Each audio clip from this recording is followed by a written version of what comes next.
മീൻ വറുക്കാനായിട്ട് try ചെയ്യാൻ പറ്റിയ വളരെ ടേസ്റ്റി ആയിട്ടുള്ള നല്ല ഡിഫറെൻ്റ് ആയിട്ടുള്ളൊരു മസാലയാണ് കേട്ടോ ഇന്ന് പരിചയപ്പെടുത്തുന്നത്. എല്ലാവരും ട്രൈ ചെയ്ത് നോക്കാം. എങ്ങനെ ചെയ്യുന്നത് നോക്കാം. അപ്പോൾ ആദ്യം തന്നെ മിക്സിയുടെ ചെറിയ ജാർ എടുത്തിട്ടുണ്ട്. അതിനകത്തോട്ട് നമുക്ക് മല്ലിയിലയാണ് കേട്ടോ വേണ്ടത്. അപ്പോൾ കഴുകിയതിന് ശേഷം ഒരു 1.5 പിടി ഞാൻ എടുത്തിട്ടുണ്ട്. അപ്പോൾ കപ്പളവ് പറയുകയാണെങ്കിൽ ഏകദേശം ഒരു 3/4 കപ്പ് ഉണ്ടാവും കട്ട് ചെയ്തതിന് ശേഷം. പിന്നെ ഇതിലേക്ക് ഞാൻ അതേപോലെ തന്നെ ഒരു 1/4 കപ്പ് പുതിനയില ചേർക്കുന്നുണ്ട്. ഒരു അരപ്പിടി മതി. പിന്നെ നമുക്ക് വേണ്ടത് എരിവിന് ആവശ്യത്തിനുള്ള പച്ചമുളക്. അത് എരിവ് അനുസരിച്ച് ഒരു 10-15 എണ്ണമൊക്കെ എടുക്കാം. അതുപോലെ തന്നെ കാന്താരി ഇല്ലെങ്കിൽ പച്ചമുളക് വെച്ചും ചെയ്യാം കേട്ടോ. പിന്നെ ഇതിലേക്ക് ഞാൻ ഒരു 1/4 കപ്പിൻ്റെ അടുത്ത് തേങ്ങ ചേർത്തിട്ടുണ്ട്. മീനിൻ്റെ അളവിനനുസരിച്ച് തേങ്ങയുടെ അളവ് കൂട്ടിയെടുക്കാം. പിന്നെ 1 ടീസ്പൂൺ നേരെ ഇഞ്ചി വെളുത്തുള്ളി പേസ്റ്റും ഒരു പകുതി നാരങ്ങയുടെ നീരും കൂടെ ചേർത്തിട്ടുണ്ട്. അപ്പോൾ ഈ ഒരു അളവിൽ മസാല വെക്കുകയാണെങ്കിൽ നമുക്ക് ഏകദേശം ഒരു 400 ഗ്രാം മീനൊക്കെ നമുക്ക് ഈസി ആയിട്ട് ഫ്രൈ ചെയ്യാം. എല്ലാ മീനും നമുക്ക് ചെയ്യാം കേട്ടോ. ഇന്ന് മീനൊന്നും ഇല്ല, എല്ലാ മീനും ഇതേപോലെ ചെയ്യാം. ഇനി ഇതിലേക്ക് 1 ടീസ്പൂൺ കുരുമുളക് ഞാൻ എടുത്തിട്ടുണ്ട്. ആവശ്യത്തിന് ഉപ്പ് ചേർത്ത് കൊടുക്കുക.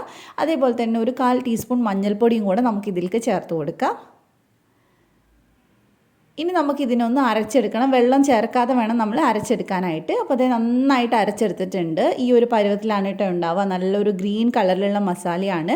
ഒരു മൈൽഡ് ഫ്ലേവറൊക്കെ കൊടുക്കുന്ന നല്ലൊരു മസാലയാണ് കേട്ടോ. അപ്പോൾ ഇനി നമുക്ക് മീൻ ഏതായാലും കുഴപ്പമില്ല. ഞാനിവിടെ കഷ്ണം മീൻ എടുത്തിട്ടുള്ളത്. അതിലേക്ക് നമുക്കിതൊന്ന് തേച്ച് കൊടുക്കാം. ഇത് മസാല പുരട്ടിയതിന് ശേഷം നമ്മൾ കുറഞ്ഞത് ഒരു മണിക്കൂറെങ്കിലും മാറ്റി വെക്കണം നന്നായിട്ട് മസാല പിടിക്കാനായിട്ട്. ഇനി ഇതിലേക്ക് ഞാൻ കുറച്ച് വെളിച്ചെണ്ണയും കൂടി ഒഴിച്ച് കൊടുക്കുന്നുണ്ട്. തണുപ്പായതുകൊണ്ട് വെളിച്ചെണ്ണ കട്ട് ചെയ്യാതാണ് കേട്ടോ. അപ്പോൾ അത് ഏകദേശം 1 സ്പൂണ് ചേർത്തിട്ട് നന്നായിട്ട് ഈ മസാലയിൽ ഇട്ടിട്ട് മിക്സ് ചെയ്തെടുക്കുക. അപ്പോൾ അയല, മത്തി, നത്തോലി എല്ലാ മീനിലും നമുക്കിത് ചെയ്തെടുക്കാൻ പറ്റും. ഇന്ന് മീൻ വേണമെന്നൊന്നുമില്ല. അപ്പോൾ നമുക്ക് 2 സൈഡും തേച്ച് കൊടുക്കാം.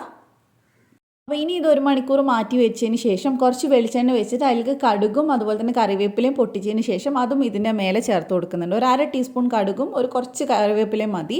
നല്ലൊരു ഫ്ലേവർ ആയിരിക്കും ഇങ്ങനെ ചെയ്യുമ്പോൾ.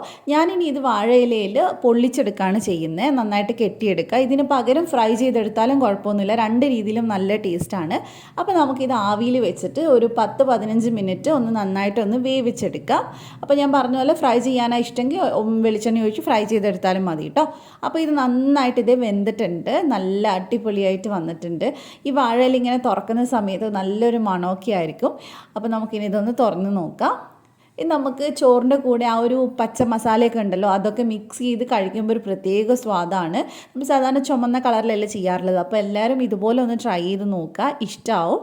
അപ്പോൾ അതേ നമ്മുടെ മീൻ നന്നായി വെന്ത് നല്ലൊരു മണമൊക്കെ വന്നിട്ടുണ്ട്. ഇത്രയേ ഉള്ളൂ, സിമ്പിളായിട്ട് ചെയ്യാൻ പറ്റുന്ന. ഞാൻ ട്രൈ ചെയ്ത് നോക്കാം. ഇഷ്ടമായിട്ടുണ്ടെങ്കിൽ ധ്യാൻസ് കണ്ണൂർ കിച്ചൻ സബ്സ്ക്രൈബ് ചെയ്യണേ. അഥവാ ഫേസ്ബുക്കിലാണ് കാണുന്നെങ്കിൽ പേജ് ഒന്ന് ഫോളോ ചെയ്യണേ. താങ്ക്